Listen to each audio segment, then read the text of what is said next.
नमस्कार, आदाब, सत श्री अकाल दोस्तों। Welcome back to Ron channel current affairs express पे।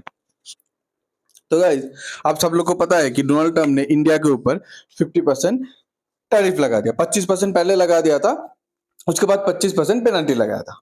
25% तो पहले 7 अगस्त से लागू हो गया था। कल 27 अगस्त से बाकी 25% लागू हो जाएगा। मतलब कल 27 अगस्त से सीधा सीधा बात 50% टैरिफ इंडिया के ऊपर लग जाएगा। ओके, तो अब पहले बताया जाता है डोनाल्ड ट्रम्प क्या सही में लगाएगा या बाद में कैंसिल कर देगा या इंडिया कुछ करेगा। कोई कुछ नहीं किया, वो टैरिफ सीधा सीधा कल से लगने वाला है। ओके, अब ये सब चीज लेके अब इंडिया के ऊपर बहुत सारे सवाल उठ रहे हैं, उंगली उठ रहे थे। इंडिया का क्या होगा, इंडिया की इकोनॉमी तो अभी खत्म हो जाएगा, यूएस के बिना इंडिया कैसे चलेगा। तो वही बताया जा रहा है trade war.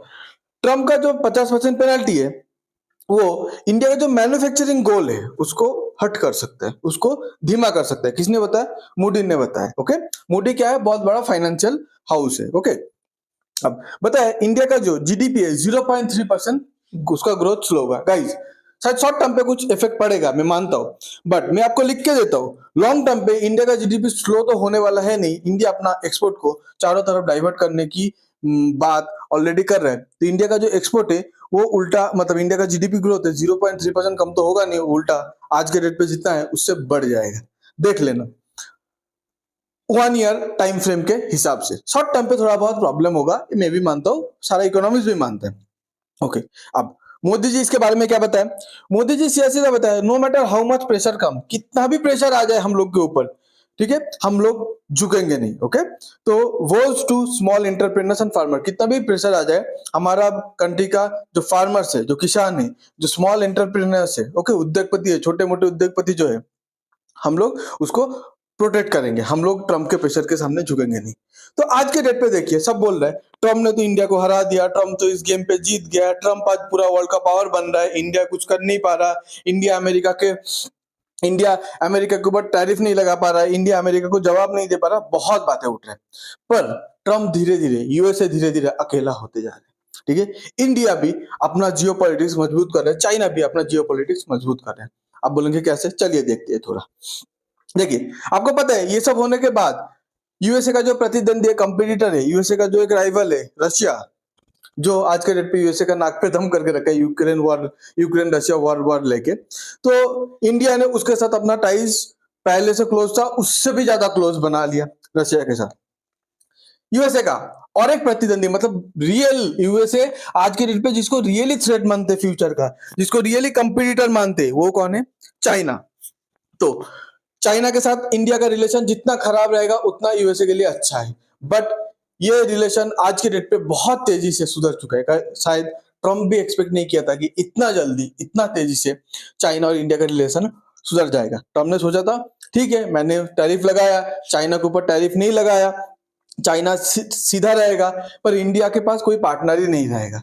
But China, Russia ये खोल के इंडिया के मदद पे है, सपोर्ट के लिए है, इंडिया के साथ खड़ा है। हाँ, सबका अपना स्वार्थ है, वो भी मैं मानता हूँ।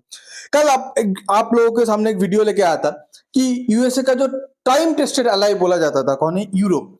वो यूरोप का सबसे बड़ा कंट्री माना जाता था फ्रांस और जर्मनी।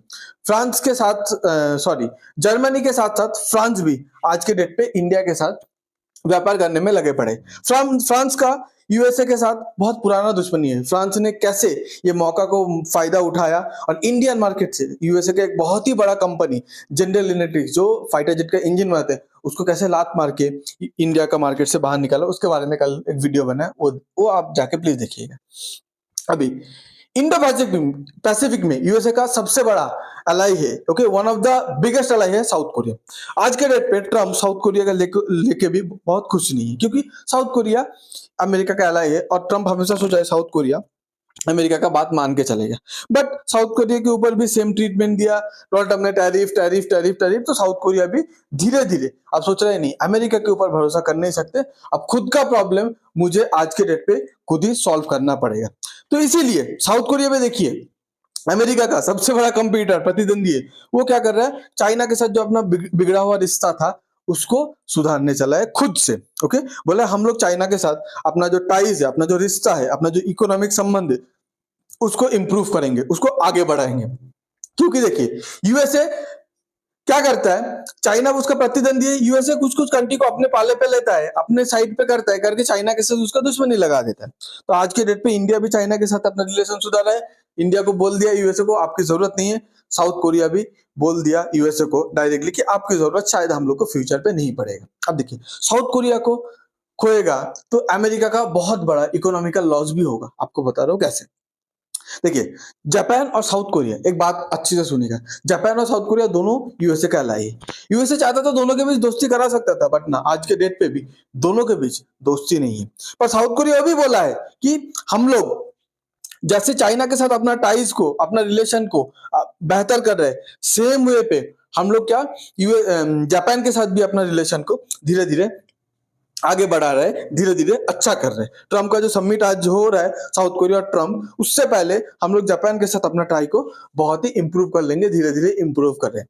देखिए जापान अपना जो दुश्मन है, जापान जापान अपना दुश्मन है साउथ कोरिया, उसके साथ टाइज को इंप्रूव कर रहे हैं। साउथ कोरिया जो अपना दुश्मन है जापान, चाइना, इसके साथ भी अपना मतलब रिलेशन को इंप्रूव कर रहे हैं। मतलब सबको आज के डेट पे धीरे धीरे अमेरिका के ऊपर से डिपेंडेंसी खत्म कर रहे हैं। देखिए साउथ कोरिया और नॉर्थ कोरिया ये दो पड़ोसी है, जैसे हमारा इंडिया पाकिस्तान पड़ोसी है, ऐसा साउथ कोरिया नॉर्थ कोरिया एक दूसरे का पड़ोसी है।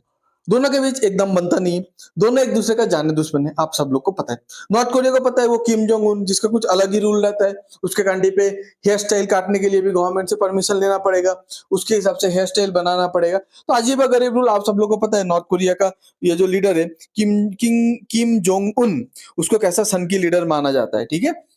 ओके अब ये दोनों के बीच अभी क्या हुआ, देखिए साउथ कोरिया को हमेशा से नॉर्थ कोरिया से खतरा था। नॉर्थ कोरिया एक मिलिट्री पागलपन है, अपने पास न्यूक्लियर हथियार रखता है, कुछ भी होता है तो बोलता है न्यूक्लियर हथियार चला दूंगा, और वो चलाने से पहले एक बार भी सोचता भी नहीं है। तो अगर अमेरिका सही में किसी की पागलपन से डरता है तो नॉर्थ कोरिया से। किम जोंग उन बोलता है मेरा देश का तो कुछ नहीं है, ठीक है, मैं तो अमेरिका के ऊपर चला दूंगा। तो अमेरिका साउथ कोरिया को हमेशा बोल के रखा है देखो तुम्हारा जापान से दुश्मनी है, चाइना से दुश्मनी है, रशिया से दुश्मनी है, सब तुम्हारा पड़ोसी है, नॉर्थ कोरिया से भी तुम्हारा दुश्मनी, तुमको मैं प्रोटेक्ट करूंगा, तुम अपने तरक्की पे ध्यान दो, तुम मिलिट्री पे अपना ध्यान मत दो, तुमको मैं प्रोटेक्ट करूंगा। तो इसीलिए अमेरिका का मिलिट्री जैसे जापान को प्रोटेक्ट करता है, सेम वे पे साउथ कोरिया को भी प्रोटेक्ट करता है। अब अमेरिका का कैसे सोच देखिए, हिपोक्रेसी देखिए, अमेरिका की मिलिट्री जापान को प्रोटेक्ट करता है, अमेरिका की मिलिट्री साउथ कोरिया को प्रोटेक्ट करता है, पर दोनों के बीच दुश्मनी है। अब अमेरिका चाहता तो दोनों के बीच दुश्मनी मिटा देगा, क्योंकि दोनों अमेरिका का दोस्त है, एक टेबल पे बिठाएगा, बात को खत्म करेगा, और दोनों के बीच दुश्मनी बना रहने दे, क्योंकि उन दोनों दुश्मन रहेगा तो एक दूसरे का डर पे दोनों अमेरिका से मदद मांगेगा। तो इसीलिए अमेरिका का मिलिट्री आज के डेट पे साउथ कोरिया पे रहता है, जैसे जापान के अंदर है, जैसे जापान को प्रोटेक्ट करते हैं।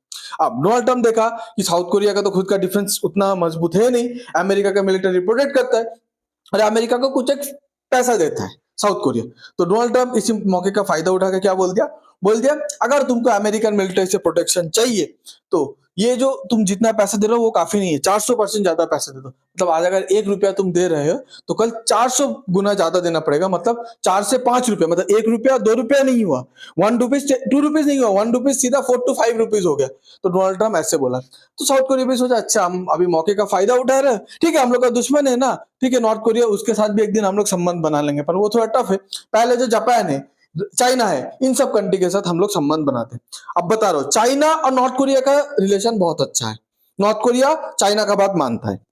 अब देखिए ये सब के बीच अब इंडिया आ रहे हैं, दुनिया का जो बड़े बड़े देश, दुनिया का मेजोरिटी ऑफ द कंट्री जो नॉर्थ कोरिया के साथ कोई रिलेशन नहीं है, यूनाइटेड नेशन नॉर्थ कोरिया पे सैंक्शन लगा के रखे, वो कंट्री के साथ इंडिया अपना रिलेशनशिप हमेशा से न्यूट्रल रखा है। बट आज के डेट पे इंडिया अपना फॉरेन पॉलिसी को थोड़ा सा ट्विक करके नॉर्थ कोरिया के साथ धीरे धीरे रिलेशन बेहतर करने की कोशिश करें। देखिए India 2024 return to Pyongyang. Pyongyang क्या है? प्योंगयांग है आपका नॉर्थ कोरिया का कैपिटल, जैसे हम लोग का न्यू दिल्ली है ऐसा नॉर्थ कोरिया का कैपिटल है प्योंगयांग। तो बोला जा रहा है कि 2024 पे इंडिया प्योंगयांग पे रिटर्न करता है, a quite move with growing strategic significance. धीरे धीरे नॉर्थ कोरिया के साथ इंडिया अपना रिलेशन बेहतर कर रहा है। अब बोलेंगे नॉर्थ कोरिया के साथ बेहतर करके क्या होगा, ना उसके पास पैसा है, ना उसके पास मतलब ग्लोबल पावर है, तो उसके साथ रिलेशन बेहतर करके क्या होगा मैं आपको अभी बताऊंगा। उसके बाद देखिए, जब नॉर्थ कोरिया पे इमरजेंसी आया कोविड के टाइम, जब पैसा चाहिए था, मदद चाहिए था, दवा चाहिए था, पूरा दुनिया बोला था नॉर्थ कोरिया को कोई हेल्प नहीं करेगा। पर वर्ल्ड हेल्थ ऑर्गेनाइजेशन सबको रिक्वेस्ट किया, कोई हेल्प नहीं किया था। तो वर्ल्ड हेल्थ ऑर्गेनाइजेशन के रिक्वेस्ट पे इंडिया ने नॉर्थ कोरिया को $1 मिलियन का, ठीक है, मेडिकल असिस्टेंट प्रोवाइड किया था। नॉर्थ कोरिया जिसके लिए इंडिया को शुक्रिया किया था। तो नॉर्थ कोरिया और इंडिया के बीच रिलेशन हमेशा इधर न्यूट्रल रहा है, ये तो अच्छा रहे। कभी नॉर्थ कोरिया का लीडर भले ही कुछ भी कंट्री के लिए उल्टा सीधा बोल दे, पर इंडिया के बारे में कि किम जोंग उन उल्टा सीधा नहीं बोलता है। उसके बाद आप देखेंगे हमारा जो सुषमा स्वराज जी है, जो अभी हम लोग के बीच प्रेजेंट नहीं है, पर इसका जो नरेंद्र मोदी जी का जो फर्स्ट टर्म था 2014 टू 2019 तक, उस टाइम से ही नॉर्थ कोरिया के बारे में हम लोग अलग से एक स्ट्रैटेजी बनाने लगे थे। तो हम लोग को सुषमा स्वराज जी, इंडिया का शायद हार्डली आप कोई मिनिस्टर देखेंगे बड़े लेवल का मिनिस्टर जो नॉर्थ कोरिया के साथ डायलॉग करता है या नॉर्थ कोरिया के साथ ऑफिशियल भी कोई एंगेजमेंट रखता है। पर सुषमा स्वराज जी सोचा था हम लोग नॉर्थ कोरिया के साथ अपना एंगेजमेंट बढ़ाएंगे, अपना डायलॉग बढ़ाएंगे। अब बोलेंगे अब इंडिया ऐसा क्यों कर रहा है? जैसे देखिए, पाकिस्तान के पास पैसा नहीं है, पाकिस्तान के पास पावर नहीं है, पाकिस्तान एक फेल्ड स्टेट है, और फिर भी अमेरिका पाकिस्तान के साथ इतना नजदीकी क्यों बना के रखता है? अमेरिका सोचता है पाकिस्तान के साथ नजदीकी बना के रखूंगा तो कभी भी इंडिया को टाइट करने के लिए मैं पाकिस्तान को यूज करूंगा। सेम वे पे इंडिया आज सोच रहे अच्छा तुम ऐसा कर रहे हो, ठीक है, नॉर्थ कोरिया हमेशा अमेरिका को धमकी देते रहता है, तो इंडिया सोचा ठीक है नॉर्थ कोरिया के साथ हम लोग रिलेशन बनाएंगे, ना उसके पास पैसा है ना पावर है, पर उसको हम लोग ऐसे काबू पे रखेंगे कि तुम हम लोग को पाकिस्तान को यूज करके जब टाइट देने के बारे में सोचोगे, हम लोग भी उधर नॉर्थ कोरिया वाला चाबी घुमा देंगे, तब अमेरिका अपने आप शांत हो जाएगा। तो यही बात सोच के इंडिया आज के दिन नॉर्थ कोरिया के साथ ज्यादा एंगेजमेंट बढ़ा रहा है, पर ये न्यूज पे नहीं आता है उतना। इंडिया बहुत ही साइलेंटली धीरे धीरे धीरे धीरे बैकडोर चैनल से ये सब बात कर रहे हैं। अच्छा, साउथ कोरिया तो अभी नाराज हो गया अमेरिका से, वो धीरे धीरे अमेरिका की इधर से निकल आएगा। चाइना के साथ, इंडिया के साथ भी 2 दिन बाद शायद डायलॉग करेगा। और इंडिया का और एक दोस्त है जो अमेरिका से आज के डेट पे बहुत नाराज है, आपको कल का वीडियो पे भी बताया, जापान। जापान भी धीरे धीरे देखिए बहुत जल्दी ये न्यूज आप लोग को मैं बताऊंगा कि जापान भी इंडिया के साथ डायलॉग पे आएगा, और इंडिया के साथ मिलकर जापान भी अपना एक जो दुश्मन है जिसका नाम है चाइना, उसके साथ भी इंडिया के साथ बैठ के वो दुश्मनी खत्म करेगा। रशिया के साथ जापान का दुश्मनी है, इंडिया के साथ बैठ के देखना जापान और रशिया की भी दुश्मनी खत्म करेगा। तो जापान भी बोलेगा यूएसए को हमें आपकी प्रोटेक्शन की और जरूरत नहीं है। तो आज के डेट पे इंडिया अकेला नहीं पड़े, डोनाल्ड ट्रंप पूरा वर्ल्ड वाइड, यूएसए पूरा वर्ल्ड वाइड अपने पॉलिसी, अपने टैरिफ जो भी बोलिए उसके वजह से धीरे धीरे अकेला पड़ रहा है। Thanks for being here, your time really matters. God bless you, please like share and subscribe this video. आपको क्या लगता है कि नॉर्थ कोरिया के साथ हम लोग डायलॉग बढ़ा के क्या ये अच्छा एक मूव है? तो प्लीज कमेंट में बताइएगा। Thank you.